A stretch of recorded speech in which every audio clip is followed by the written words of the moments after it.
Hello दोस्तों, कैसे हैं आप सब।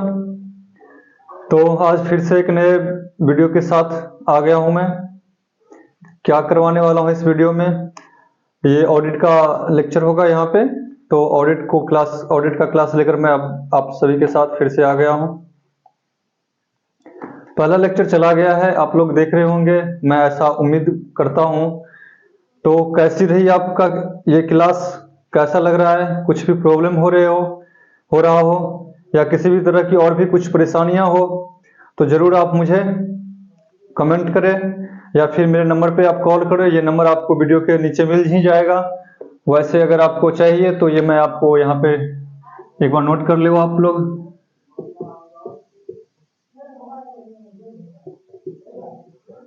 7011013929 881687 और 887।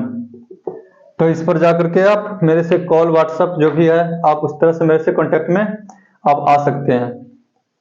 अब बात करते हैं कि ये क्लास सर आपका क्वेश्चन होगा सर आप ये क्लास कब तक दोगे और ये कैसे, इसका क्या शेड्यूल होगा। तो जो भी बच्चे लेट से आए हैं उनके लिए बस 2 मिनट मैं लूँगा। उनके लिए बस ये है कि ये क्लास डे बाय डे हो सकता है, अभी 2-4 दिन में थोड़ा रुक कर भी आए या 1-2 दिन गैप करके भी आए, बट इसका माइंडसेट ये है इस क्लास का कि सारा का सारा ऑडिट जो कि बीकॉम 3rd ईयर का अभी जो फरवरी या मार्च में लगभग एग्जाम होगा उसके को ध्यान में रखते हुए और ये मैं ऑडिट करवाने जा रहा हूँ। और ये सारा का सारा ऑडिट का ये सारा ही यूट्यूब पर ऐसे ही आते रहेंगे डे बाय डे, हर दिन लगभग आएगा। नहीं तो एक आध दिन कभी कभार वो छूट भी जाए वो अलग सी बात है, बट आएगा पूरा ही ऑडिट का आएगा। तो आप लोग देखो, और अगर आपको लगे कि नहीं कुछ अच्छा हो रहा है, आप लोगों को कुछ इससे फायदा हो रहा है, तो आप अपने बड़े भाई का बस एक काम कर सकते हो। और वो काम क्या होगा? वो काम सिर्फ एक होगा कि आप अपने दोस्तों को इस चीज के बारे में बताओ कि ये अपने एक भैया हैं वो करवाते हैं, ये आप करके देखो, अपने दोस्तों को बताओ ये चीज। तो बिना कुछ समय देरी किए चलते हैं हम अपने लक्ष्य की ओर। तो पहले दिन अपना एक चैप्टर हो गया था। क्या चैप्टर था ये? अंकेक्षण की उत्पत्ति एवं विकास। ये चैप्टर मैंने उस दिन चालू हुआ था, एक क्लास सिर्फ गया है तो उसी दिन चालू हुआ और उसी दिन ये खत्म हो गया। तो अंकेक्षण की उत्पत्ति एवं विकास में अपने लोग ने क्या पढ़ा था? अंकेक्षण की उत्पत्ति कैसे हुई, और फिर 4-5 फेजेज पढ़े थे 1494 से लेकर के अभी तक का। तो इसमें 4-5 फेज थे 1494 से 1914 तक, उसके बाद 1914 से 1932 तक, फिर आगे 1932 से 1949 तक, फिर 1949 से 1956, फिर 56 से 60 और 60 के बाद जो अभी चल रही है। तो इस परिप्रेक्ष्य में देखा था। फिर उसके बाद क्या देखा, एक टॉपिक और था कि अंकेक्षण की आवश्यकता में वृद्धि क्यों हुई। तो दिन पर दिन क्यों वृद्धि हुई, सबसे पहले एक 3-4 टॉपिक इसमें भी था। औद्योगिक का क्रांति आया 1800 या के लगभग, जब अपने देश पर क्या था, अंग्रेजों का शासन था, उस टाइम औद्योगिक क्रांति आया। तो इस चीज के कारण व्यवसाय एक कंसेप्ट आया, कंपनी बनाने का कंसेप्ट आया ये कि अगर एक आदमी तो किसी भी काम को सही से नहीं कर सकता है, या फंडिंग की प्रॉब्लम हो, मैनेजमेंट की प्रॉब्लम हो, तो हम क्यों ना सब मिलकर, सबका पैसा लगे और सब मिलकर ये काम करें। तो ये क्या हो गई, औद्योगिक क्रांति। इस टाइप का कंसेप्ट विकसित हुआ, डेवलप हुआ। उसके बाद व्यवसाय के सामाजिक उद्देश्य, व्यवसाय का भी कुछ उद्देश्य होता है। तो ये स्वामित्व का प्रबंध से अलग आओ, तो मतलब स्वामी क्या हुए, प्रबंध से अलग हुए। अब बड़ा बिजनेस होगा, एक आदमी तो संभाल नहीं सकता, मालिक तो खुद संभाल नहीं सकता। तो क्या हुआ, मालिक को क्या कर रहा, काम कोई और कर रहा है, मालिक क्या हुआ, मैनेजमेंट से अलग हो गया। तो इसीलिए भी वृद्धि हुई, क्योंकि खुद जो मालिक पैसा लगा रहा है वो तो काम कर नहीं रहा। तो उसको चाहिए, ये तो उनको पता होना चाहिए कि ये जो काम चल रहा है वो सही चल रहा है कि नहीं चल रहा है। तो इसके लिए भी ऑडिट की जरूरत पड़ी। उसके बाद न्यायालयों में निर्णय, तो इस ऑडिट के बिहाफ में ही क्या हुआ, न्यायालय भी इसको प्रमाण के रूप में मानने लगा। तो उसके लिए भी राज्य द्वारा कुछ रेगुलेशन बाय द स्टेट, मतलब राज्य द्वारा कुछ लॉ लाए गए इसके परिप्रेक्ष्य में। उसके बाद पेशे का नियमन, उसके बाद अंतर्राष्ट्रीय लेखांकन मानकों की स्थापना। ये अभी माइंडसेट चल रहा है कि हर देश का अलग अलग है, तो हम क्यों ना एक ऐसा ग्लोबल तैयार करें जिसमें कि हर देश का जो भी आप बैलेंस शीट पीएल बनाते हो या जो भी ऑडिटिंग का जो भी स्टैंडर्ड होता है वो सारा का सारा क्या हो, एक जैसा हो, जिससे कि परेशानी होगी वर्ल्ड लेवल पर, वर्ल्ड लेवल पर परेशानियां क्या हो जाएगा, दूर हो जाएगा। उसके बाद हुआ लेखांकन, मतलब अपने जो अकाउंटिंग करते हैं उसमें क्या हुआ, यंत्र का ज्यादा उपयोग होना शुरू हो गया। यंत्र मतलब मानवीकरण कम हो गया और टेक्नोलॉजी ज्यादा आ गया।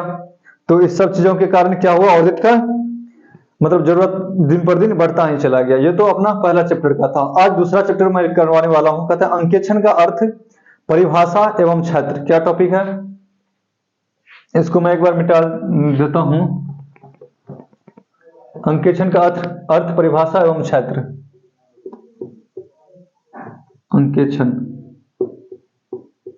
अंकेक्षण का अर्थ, परिभाषा एवं क्षेत्र। ठीक है, ये आज मैं अभी करवाने वाला हूं। इंग्लिश में देखें तो डिफिनीशन, मीनिंग ऑफ, क्या है, meaning, definition and scope of auditing. Meaning, definition and scope of auditing. ठीक है, तो इसी चैप्टर को लेकर के अभी आगे चलते हैं अपने लोग। कहते हैं अंकेक्षण का अर्थ। अंकेक्षण किसको कहेंगे, कहां से आया, कैसे हुआ, तो इस सब चीज बारे में पढ़ते हैं। कहते हैं अंग्रेजी भाषा का ऑडिट, AUDIT, ऑडिट शब्द लैटिन भाषा के ऑडिट है। क्या बोला ये, ऑडिट शब्द AUDIT कहां से आया है, लैटिन भाषा के ऑडिट, AUDIRE, इस शब्द से आया है, से बना है, जिसका अर्थ होता है सुनना, टू हियर। ठीक है, प्रारंभ में अंकेक्षण का कार्य लेखापालकों द्वारा लेखा पुस्तकों में किए गए लेखों को सुनकर ही किया जाता था। क्या करता था कि आपने डाटा तैयार किया, अब क्या बोला, जो भी ऑडिटर साहब होंगे उस टाइम में हो सकता है कुछ और कहा जा रहा हो उनको, तो जो भी हैं वो क्या करेंगे, लेखापालक अपना बोलते चले जाएंगे और वो क्या करेंगे, सुनते चले जाएंगे। और उसमें अगर उनको कहीं ऐसा लगा कि कुछ गलतियां हैं कहीं पे, तो वो वहीं से उसको उनको बता देंगे। तो ऐसा कुछ चलता था। तो वही कहता है कि प्रारंभ में अंकेक्षण का कार्य लेखापालकों मतलब अकाउंटेंट द्वारा लेखा पुस्तकों में किए गए लेखों को सुनकर ही किया जाता था। मतलब काम कौन करेगा, लेखापालक करेगा, और उसको सुनेंगे कौन, जो भी ऑडिटर होंगे। उस समय लेखापाल अपने द्वारा किए गए लेखों को किसी अधिकृत व्यक्ति या न्यायाधीश के समक्ष पढ़कर सुनाता था। ठीक है, कोई अधिकृत व्यक्ति जिसको कि अधिकार ये दिया गया हो, या फिर कोई न्यायाधीश है तो उसको पढ़कर सुनाता था। वह न्यायाधीश जिसे अंकेक्षण कहा जाता था, उसको क्या बोलेंगे हम लोग, अंकेक्षण, उसको अंकेक्षक उसको बोलते थे, ऑडिटर बोलते थे। लेखों के संबंध में अपना मंतव्य देता था, साथ ही आवश्यकता अनुसार जगह जगह पर स्पष्टीकरण कराता था। जब न्यायाधीश किए गए लेखों के संबंध में अपनी स्वीकृति प्रदान करता था तो लेखे शुद्ध एवं सत्य समझे जाते थे। अब क्या माइंडसेट आया, कहते हैं कि जब वो क्या करते थे, वो तो सबसे पहले लेखापालक ने अपना सारा डेटा तैयार किया। जैसे कि अपने लोग क्या करते हैं, general entry, ledger, trial balance, balance sheet, trading P L, जो भी कुछ अपने लोग बनाते हैं, लेखापालक क्या करे, अकाउंटेंट साहब जो होते हैं वो सारा कुछ तैयार करेगा। फिर वो क्या करेगा, जो भी न्यायाधीश व्यक्ति या कोई अधिकृत व्यक्ति जो उनको चेक करने का काम होगा, तो वो क्या करेंगे, उनको ये क्या करेगा, लेखापालक साहब क्या करेंगे, सारा चीज उनको सुनवाएंगे। अकाउंटेंट साहब किसको, न्यायाधीश जी को, वो सुनवाएंगे। तो फिर वो क्या करेंगे, सुनकर अगर उनको कुछ लगेगा कि कहीं कुछ गलतियां हैं तो उनको ये चेंज करने के लिए बोलेंगे या उन पर काम करने के लिए बोलेंगे। तो जब वो सारा स्वीकृति अगर आप दे देते हैं, ये क्या बोल रहा है कि लेखों के संबंध में मंतव्य देता था, मतलब जब उनकी स्वीकृति मिल जाती थी, साथ ही आवश्यकता अनुसार जगह जगह पर स्पष्टीकरण कराता था और उनको क्या करता था, कुछ भी गलतियां आती तो उनको बताते थे। जब न्यायाधीश किए गए लेखे के संबंध में अपनी स्वीकृति प्रदान करता था, मतलब सब कुछ ठीक है, तो वो क्या बोलेंगे, ठीक है, सारा कुछ आपका ठीक है, तो लेखे शुद्ध एवं सत्य समझे जाते। जब इतना सारा कुछ हो जाने के बाद क्या होता था, लेखा को हम सही मान लेते थे। इस प्रकार लेखों को सुनकर अंकेक्षित करने की प्रथा ने ही लेखों की इस प्रकार की जांच प्रक्रिया को ऑडिटिंग का नाम दिलाया। मतलब उससे पहले ऑडिटिंग नहीं थी, उससे पहले कुछ और कहा जाता होगा, बट अब ये सारा काम जो प्रोसेस था, जिसको चेक करना था, कोई बुक तैयार कर रहा है, कोई क्या कर रहा है, उसको चेक कर रहा है। तो जब ये सब सारे सिस्टम चलने लगी तो वही बोलता है कि इस प्रकार लेखों को सुनकर अंकेक्षित करने की प्रथा नहीं, लेखों की इस प्रकार की जांच प्रक्रिया को अंकेक्षण का नाम दिया। अब चलते हैं आगे। कहते हैं प्राचीन काल में व्यवसाय का आकार छोटा हुआ करता था, फलस्वरूप अनेक लेन देन भी सीमित थे। मतलब उनके लेन देन भी क्या थे? सीमित थे। अगर व्यवसाय छोटा है तो ट्रांजेक्शन भी कम होंगे। अब थोड़ा इसको ऑडिटिंग को आप अकाउंटिंग से जोड़ करके, क्योंकि यहाँ पे अभी जो है ना कुछ माइंडसेट क्लियर करने के लिए कहीं कहीं अकाउंटिंग यूज कर रहा है। तो यहाँ पे क्या बोला कि प्राचीन काल में व्यवसाय का आकार छोटा हुआ करता था, फलस्वरूप उसके लेन देन भी क्या होते थे? सीमित होते थे। अतः यह संभव था कि अंकेक्षक समस्त लेन देनों को सुनकर ही उसकी शुद्धता एवं सत्यता पर अपना विचार देता था। मतलब सारा काम कम था, ट्रांजेक्शन कम थे, तो क्या करता था? सुनकर ही वो बता देते थे कि हाँ यहाँ पे गलती है।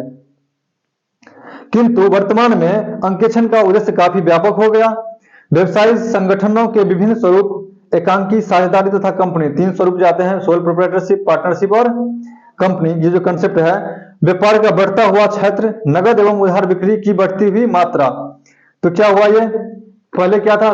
कम ट्रांजेक्शन थे, छोटा व्यापार था, बट अब क्या हो गया? धीरे धीरे व्यापार बढ़ता चला गया। तो जैसे ही व्यापार बढ़ता चला गया तो ट्रांजेक्शन भी बढ़ते चली गई। पहले क्या था? उधार का कंसेप्ट बहुत कम था या ना के बराबर था। अब तो बड़े बड़े बिजनेस भी आपको उधार देते हैं, जो भी लीगल प्रोसीजिंग है। जैसे आप मानकर चलिए, आप बाइक खरीदते हैं, आप ज्वेलरी खरीदते हैं, तो क्या होता है? आप किस्त में भुगतान कर दो उसको। बाइक में क्या होता है? किस्त में भुगतान कर दो। कोई घर मतलब होम अप्लायंस कुछ खरीदते हैं, जैसे सोफा तोफा या जो भी कुछ खरीदते हैं, सारा कुछ क्रेडिट पे मिल जाता है। धीरे धीरे आप अपना क्या करो? इंस्टॉलमेंट आप उसको पेमेंट कर दो। तो इस सब चीजों के कारण क्या हुआ? अंकेक्षक का काम बढ़ता चला गया। तो वही बातें बोल रही है, पढ़ते हैं एक बार। कहते व्यवसायिक संगठनों के विभिन्न स्वरूप, जैसे सोल प्रोप्राइटरशिप, पार्टनरशिप और कंपनी व्यापार का बढ़ता हुआ क्षेत्र, नगद एवं उधार बिक्री की बढ़ती मात्रा आदि ने अंकेक्षण के क्षेत्र को अधिक व्यापक कर दिया। ठीक है। इस बदलते हुए परिवेश में अब अंकेक्षण का अर्थ केवल लेन देनों की शुद्धता की जांच तक ही सीमित नहीं, बल्कि उसे यह भी स्पष्ट करना होगा कि लेन देन नियमानुसार किए गए हैं तथा एक निश्चित तिथि को व्यवसाय की सही आर्थिक स्थिति को प्रकट करते हैं। ये क्या बोले हैं कि आप जो लेन देन कर रहे हो ना, वो सही रूप से करे गए हैं, ये तो ठीक है, वो भी चाहिए। और एक निश्चित टाइम पर, जो भी बैलेंस शीट डेट होता है, उस निश्चित टाइम पर क्या वो सही आर्थिक स्थिति जो बना है, मतलब बैलेंस शीट जो बनाए हैं, वो सही प्रकट करते हैं या नहीं। तो ये सब चीज की भी जानकारी उनको देनी पड़ेगी। उसके बाद दूसरे शब्दों में अंकेक्षण का आशय लेखांकन संबंधी पुस्तकों, जैसे कि लाभ हानि खाता, विवरण, तो आर्थिक चिट्ठा तथा उससे संबंधित प्रपत्रों की जांच करना है। जो भी आप जो बनाते हैं, तो अब डायरेक्ट ये बोल रहा है कि क्या बोल रहे हैं ये कि दूसरे शब्दों में अंकेक्षण का आशय लेखांकन संबंधी पुस्तकों, लाभ हानि विवरण तथा आर्थिक चिट्ठा तथा उनमें संबंधित प्रपत्रों की जांच करना है। जो भी आप जो बनाए हो ट्रेडिंग पीआर बैलेंस शीट, उसको क्या करना है? जांच करना है, ताकि इनकी सत्यता, नियमानुकूलता तथा पूर्णता के संबंध में जानकारी प्राप्त हो सके। ठीक है। अंकेक्षण और भी महत्वपूर्ण उस परिस्थिति में हो जाता है जब लेखांकन का कार्य व्यवसाय का स्वामी स्वयं नहीं करता। पहले वाले में था ना, वृद्धि क्यों हुई ऑडिटिंग की, मतलब अंकेक्षण की वृद्धि क्यों हुई? तो वही वाला मैनेजमेंट से क्या हो गया? मालिक अलग हो गया। तो मालिक जैसे ही अलग हुआ तो उसको ये तो पता होना चाहिए ना कि हमारा जो बिजनेस चल रहा है वो बिजनेस सही से चल रहा है कि नहीं। तो वो कौन बताएगा? उसको तो पता नहीं है। अब वो तो बाहर, मतलब वो मैनेजमेंट में इन्वॉल्व भी नहीं है, तो उसको कौन बताएगा? तो वो ऑडिट रिपोर्ट पर उसको पता चलता है कि मैनेजमेंट सारा कुछ सही है या नहीं है। तो यही बोल रहे हैं कि उससे संबंधित प्रपत्र जांच करता है ताकि इसकी सत्ता, नियमानुकूलता तथा पूर्णता के संबंध में जानकारी प्राप्त हो सके। अंकेक्षण और भी महत्वपूर्ण उस परिस्थिति में हो गया जाता है जब लेखांकन का कार्य व्यवसाय का स्वामी स्वयं नहीं करके किसी दूसरे व्यक्ति से कराता है। अंकेक्षण का वास्तविक अर्थ समझने के लिए एक उदाहरण प्रस्तुत किया जा रहा है जो निम्नलिखित है। क्या? एक एग्जांपल दे रहा है कि अगर आप किसी एक डॉक्टर के पास जाते हो, आप फुल बॉडी चेक करवाने के लिए, मतलब टेस्ट करवाने के लिए जाते हो, तो वो क्या करता है? आपका जो भी ब्लड, शुगर, यूरिन, टूल, जो भी कुछ है, जो भी टेस्ट, सारा कुछ टेस्ट करने के बाद ही आपको बताता है कि क्या कि आपके शरीर में कहाँ क्या मतलब कमी है या जो भी बीमारियां हैं, वो उसके बाद ही, वो परीक्षण करने के बाद ही बताता है।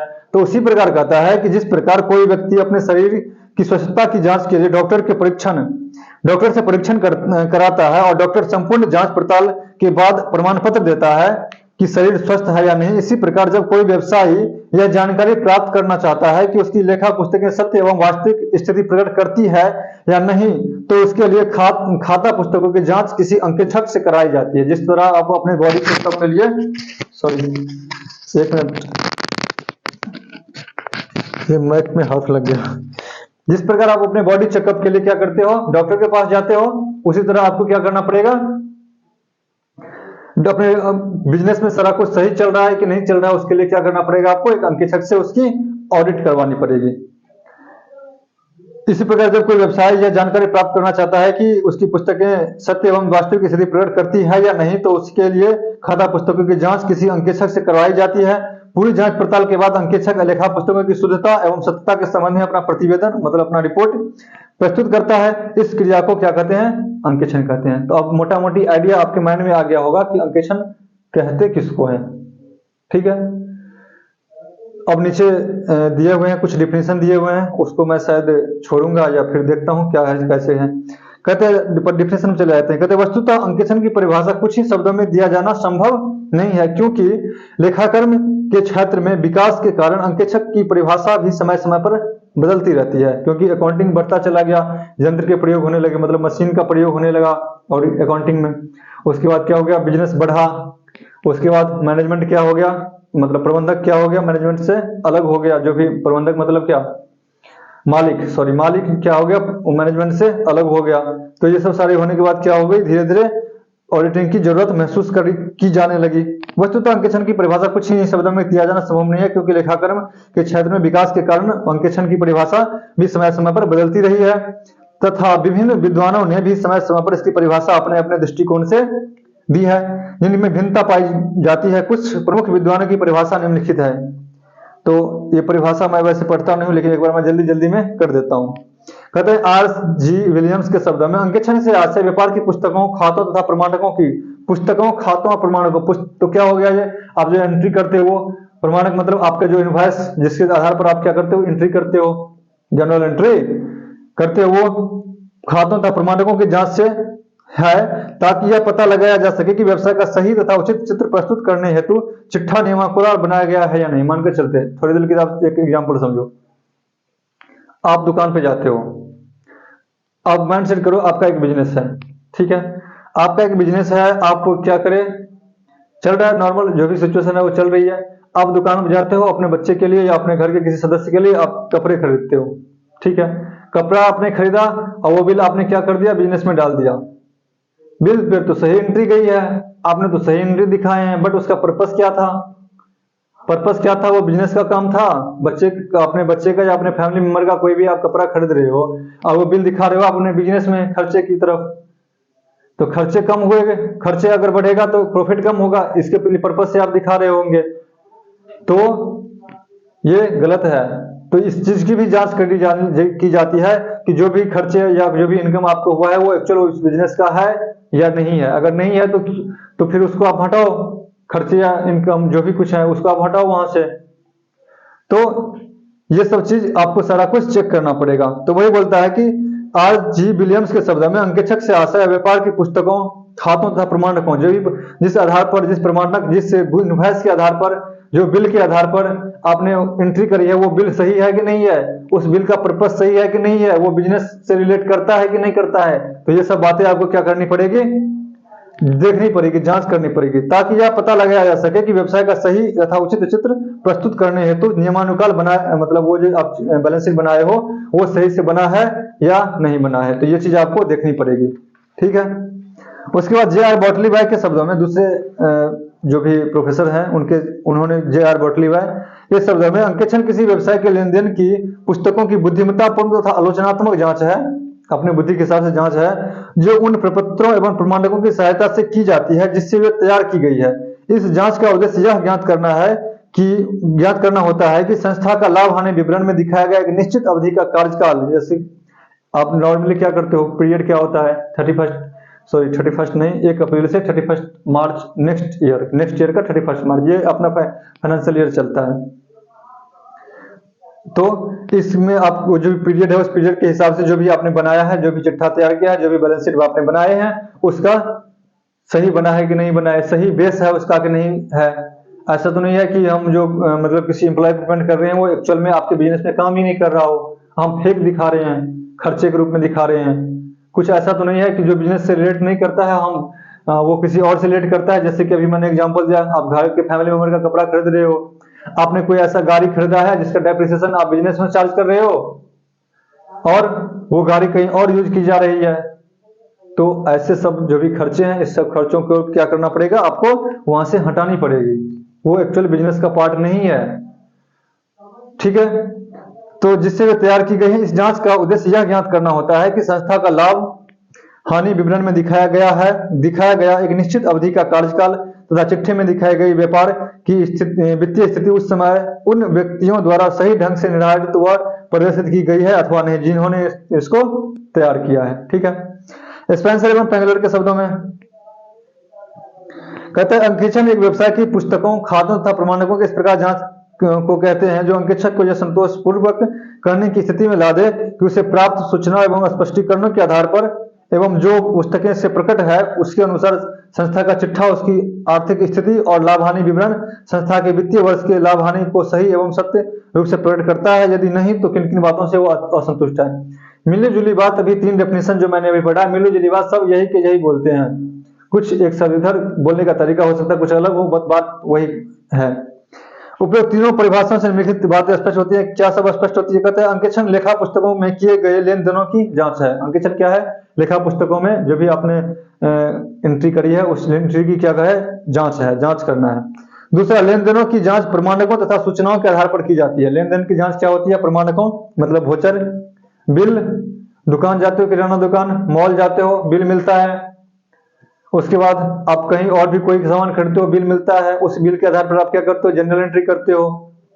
तो वही कहता है कि लेन देनों की जांच प्रमाणकों तथा सूचनाओं के आधार पर की जाती है। सूचनाओं, कैसी सूचना?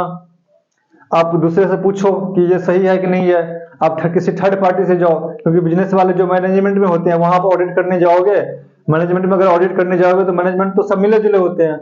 हो सकता है वो आप जो भी गलत कर रहे हो वो काम आपको, जो भी वो गलत कर रहे होंगे उस काम को आपको ना बताए और आपसे वो छूट जाए, संभावना कम होती है। बट वो तो मैनेजमेंट है, वो तो सारा मतलब पूरे साल वही काम करता है। आप तो उसके और मतलब वहां पे ऑडिट करने 5, 7, 10 दिन जाओगे तो उसको तो सारा पता रहता है, आप किससे हो सकता है वो छूट जाए। तो वो चाहता है कि उस चीज को अपने आप में मतलब मिला जुला करके रखूं जिससे ये चीज बाहर लीक ना हो। ठीक है, तो ऐसा कब कैसे पता चलेगा? आप 5 आदमी से या जो भी मेंबर है सबसे अलग अलग होकर के बात करो और किसी थर्ड पार्टी से भी बात करो, ये सब आप जानने की कोशिश करो, तब ये क्या करेगा, धीरे धीरे हो सकता है आपको ये पता चल जाए। तो ये बोल रहा है लेन देनों की जांच प्रमाणकों तथा सूचनाओं के आधार पर की जाती है। संस्था का लाभ हानि विवरण सही लाभ व हानि को प्रदर्शित करता है या नहीं? संस्था का आर्थिक चिट्ठा वित्तीय स्थिति का सही चित्र प्रस्तुत करता है या नहीं? उपयुक्त परिभाषाओं की कमियां, इससे मतलब कमियां क्या है? कच्चे उपयुक्त परिभाषाओं का विश्लेषणात्मक अध्ययन करने के पश्चात यह स्पष्ट होता है कि यह परिभाषा संकुचित दृष्टिकोण की है, मतलब इसका ओपन माइंडेड नहीं है, क्योंकि इसमें केवल ओपन माइंडेड का मतलब क्या है? विस्तृत नहीं है, ये कम, इसके दृष्टिकोण छोटा है, क्योंकि इनमें केवल व्यावसायिक संस्थाओं के खाते व अभिलेखों की जांच की बात कही गई है, जबकि व्यवहारिक जीवन में गैर व्यापारिक संस्थाओं जैसे कॉलेज, हॉस्पिटल सबका होता है। तो ये जरूरी नहीं है कि हम व्यावसायिक संगठन का ही को ही देखें, गैर व्यावसायिक संगठन का भी ऑडिट होता है। उसके बाद व्यापक दृष्टिकोण की परिभाषाएं, कहता है ये सब 9-10 परिभाषा दिए हुए हैं क्या? 4, 5, 6, 7, 8, 9, 10। तो मैं एक काम करता हूँ, ये परिभाषा आप लोग एक बार पढ़ना, अगर फिर भी कुछ अगर आपको दिक्कत लगे, कोई परेशानी हो तो नंबर मैंने दे ही दिया है, आप डायरेक्ट मेरे से कांटेक्ट कर सकते हो। और ये परिभाषा जो भी दिया हुआ है L.W. Hansen, A.L.R. डिक्सी, J. कोलेस्टर, M.R.M.D. पॉला, ठीक है, रोनाल्ड ए आयरिस, A.K. चंदा, मॉन्टगोमरी, ठीक है, ये सब परिभाषा दी हुई है। निष्कर्ष मैं पढ़ देता हूँ। कहते निष्कर्ष अथवा अंकेक्षण की उपयुक्त परिभाषा, अंकेक्षण किसी संस्था की लेखा पुस्तकों की ऐसी विवेचनात्मक जांच है, डिस्क्रिप्टिव जांच है, जो कि एक योग्य, निष्पक्ष, विवेकशील और स्वतंत्र। ये सब क्या बोला? योग्य भी होना चाहिए। एक ऑडिटर कैसा होना चाहिए? योग्य होना चाहिए। उसको नॉलेज ही नहीं है तो ऑडिट क्या करेगा? तो योग्य होना चाहिए। ये क्वालिटी में आप लिख सकते हो, क्वालिटी ऑफ ऑडिटर, अंकेक्षण का क्वालिटी विशेषता क्या है, तो उसमें आप ये भी योग्य होने चाहिए, निष्पक्ष होने चाहिए। मतलब ऐसा नहीं है कि पापा जी का कंपनी है और बेटा जी ऑडिटर बन के गए हैं कंपनी में काम करने के लिए, तो ऐसी नहीं है। और आपने तो शायद ऑडिटर का अपॉइंटमेंट सब वाला चैप्टर नहीं दिया हुआ, अगर आगे कुछ होगा तो देखेंगे। लेकिन वो सब में ये भी सारा कुछ सिचुएशन दिए होते हैं कि आप किससे ऑडिटर नियुक्त कर सकते हो। आप क्या करो, आपका क्या होना चाहिए, किसी भी रिलेटिव नहीं होना चाहिए, और भी बहुत सारे कंडीशन है। तो वो सब चीज आप अगर किसी कंपनी के शेयर खरीद लेते हो तो भी आप नहीं बन सकते हो। तो ये सब बहुत सारी कंडीशन है, जब आएगा तो देखेंगे हम, ऐसे कुछ आएगी तो अभी तो हम यहाँ पे चलते हैं। कहते हैं एक व्यक्ति जो भी अंकेक्षक होगा वो क्या होना चाहिए, योग्य होना चाहिए, निष्पक्ष होना चाहिए, विवेकशील होना चाहिए, स्वतंत्र व्यक्ति, मतलब एक दूसरे पर स्वतंत्र होना चाहिए। अगर कोई गलत हो रहा है तो अगर कंपनी में कुछ गलत हो रहा है तो उसको क्या करना चाहिए, गलत बोलना चाहिए, उसको रिप्रेजेंट करना चाहिए, रिपोर्ट में उसकी बात रखनी चाहिए, वो चीजें रखनी चाहिए ऑडिट रिपोर्ट जो बनता है उसमें। तो ये सब बातें हो जाती है। ठीक है। स्वतंत्र तथा प्रमाणकों तथा प्रपत्रों एवं अन्य सूचनाओं के आधार पर की जाती है, तथा जिसका मुख्य उद्देश्य यह रिपोर्ट देना होता है कि एक निश्चित अवधि के लिए बनाया गया लाभ हानि विवरण जो लाभ हानि प्रदर्शित कर रहा है सही है या नहीं। तो जो भी सारा कुछ चेक करने के बाद वो बताएगा कि जो भी ये खाता जो बना है वो सही है अथवा नहीं। एक निश्चित तिथि पर बनाया गया चिट्ठा संस्था की सही आर्थिक स्थिति को प्रदर्शित करता है या नहीं, क्या उसमें कुछ गोलमाल है, कुछ भूल घाल, जो भी कुछ आप बोले अपने शब्द में, आप क्या बोलते हैं, कपट गमन। ऑडिट में कौन से वर्ड यूज करते हैं, कपट और गमन। तो अगर ऐसा कुछ कपट और गमन तो नहीं है उसमें, सारा कुछ सही है या नहीं। उसके बाद खाते व विवरण नियमानुसार तैयार किए गए हैं या नहीं, जो भी विवरण तैयार किए वो सही है या नहीं, ये भी। अब आगे देखते हैं अंकेक्षण की विशेषताएं, कैरेक्टरिस्टिक ऑफ ऑडिटिंग। ठीक है। दूसरा क्या टॉपिक है, अंकेक्षण की विशेषताएं।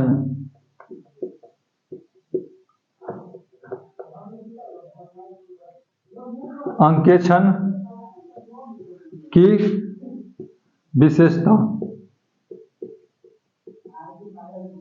ठीक है। तो चलते हैं, कहते हैं अंकेक्षण की क्या सब विशेषताएं होनी चाहिए। कहते हैं अंकेक्षण की परिभाषाओं का विश्लेषणात्मक अध्ययन करने के उपरांत इसकी निम्नलिखित विशेषताएं सामने आती है। क्या सब विशेषता होनी चाहिए इसकी। कहते हैं अंकेक्षण एक सबसे पहले एक संस्था का होना, एक संस्था होनी चाहिए। कहते हैं अंकेक्षण किसी भी संस्था का किया जा सकता है, चाहे वह सरकारी हो, अर्ध सरकारी हो, गैर सरकारी हो। हालांकि स्पेंसर एवं बर्टलीबाय आदि विद्वानों ने संस्था का अभिप्राय केवल व्यावसायिक संस्था से ही लगाया था, जो कि गलत है। व्यवहारिकता और व्यावसायिक और गैर व्यावसायिक संस्थाओं जैसे कॉलेज, हॉस्पिटल, क्लब, ट्रस्ट आदि के खाता बही का भी अंकेक्षण होता है। तो ये क्लियर हो गया। उसके बाद स्वतंत्र व्यक्ति का अंकेक्षक होना चाहिए। वही बोला अभी पापा जी की कंपनी है तो बेटा जी ऑडिटर बन के नहीं जा सकते, तो क्या होने चाहिए, स्वतंत्र व्यक्ति होना चाहिए। नहीं तो अगर कुछ भी गलत होगा, पापा जी आप ये गलत कर रहे हो, दिखाता हूँ, मिलियो फिर घर पे, फिर बताऊंगा क्या मैं गलत कर रहा हूँ तो फिर ऐसी बात ना हो जाए। तो इसलिए बेटा जी जा ही नहीं सकते, रिस्ट्रिक्ट कर रखा है।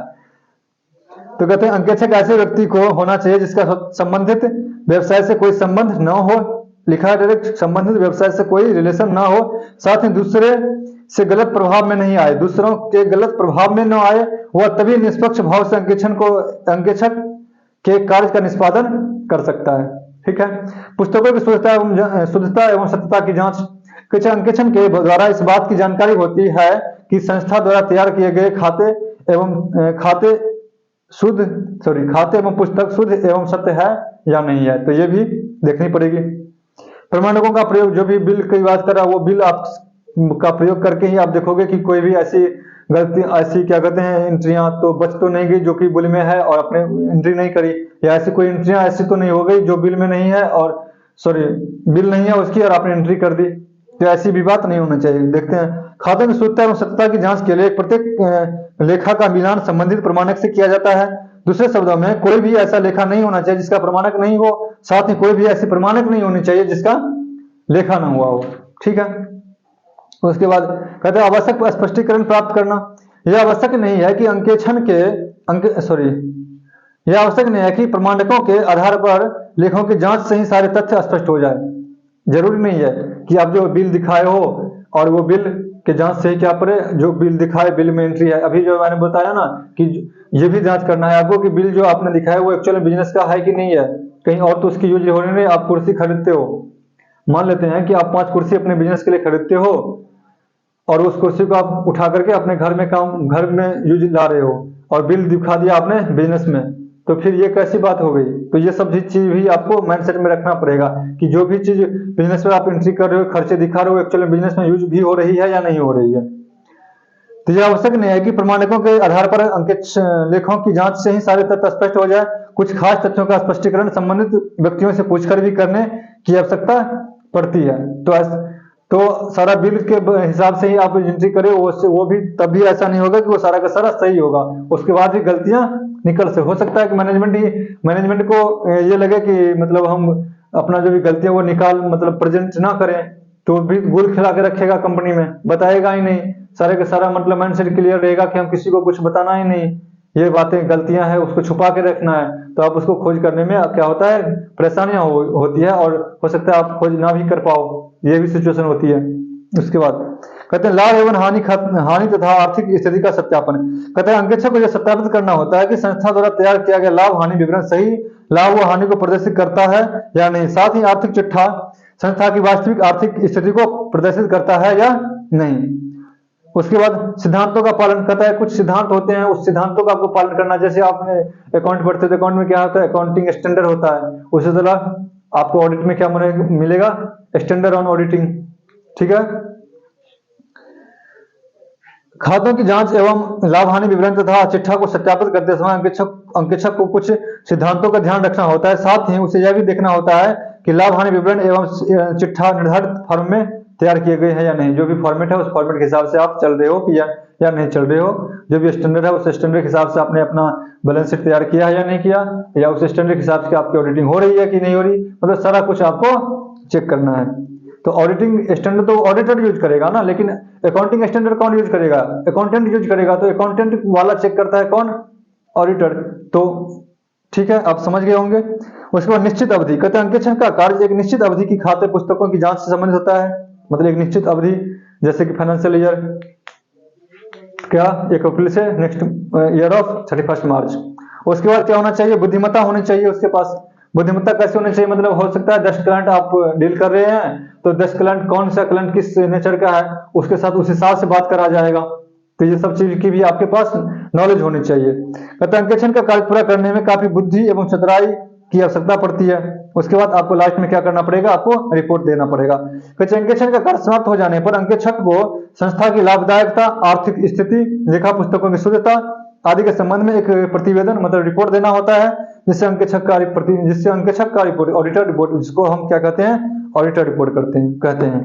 तो अभी हमने क्या सब पढ़ा, सबसे पहले अंकेक्षण का अर्थ क्या होता है, मतलब ऑडिटिंग का अर्थ क्या होता है। उसके बाद संकुचित परिभाषाएं और विस्तृत परिभाषाएं, व्यापक परिभाषाएं और अंकेक्षण की विशेषता। तो आज के लिए बस इतना ही रखता हूं मैं, छोटा छोटा वीडियो ही डाल दूंगा, बट प्लीज आप लोग इसको देखो। और अगर कुछ भी आपको फायदा लग रहे हैं तो एक रिक्वेस्ट मेरे तरफ से कि आप अपने दोस्तों को इन चीजों को बताओ कि उनके लिए भी कुछ फायदा हो जाए। ठीक है, तो 2 शब्द के साथ मैं ये वीडियो का समापन करता हूं, ये क्लास का समापन करता हूं। 1 मिनट, वो शब्द क्या होंगे,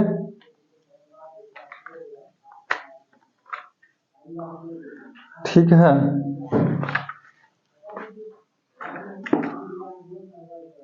कहते हैं बेहतर से बेहतर की तलाश कर, क्या बोला मैंने, कहते हैं बेहतर से बेहतर की तलाश कर, मिल जाए अगर नदियां तो समुंदर की तलाश कर।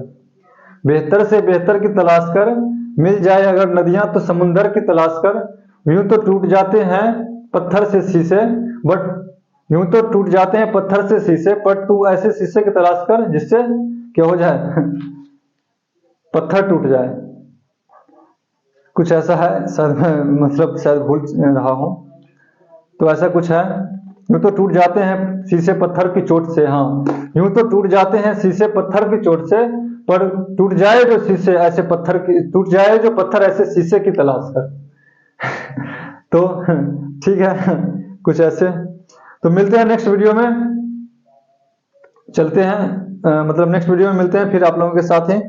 आज इसको आगे बढ़ाते हुए आप लोग प्लीज इसको देखो, कुछ भी परेशानी हो जरूर आप मेरे से कॉल कर सकते हो, बिना किसी बेझिझक, अपने एक बड़े भाई के तरह। तो जब तक मिलते हैं तब तक के लिए राधे राधे।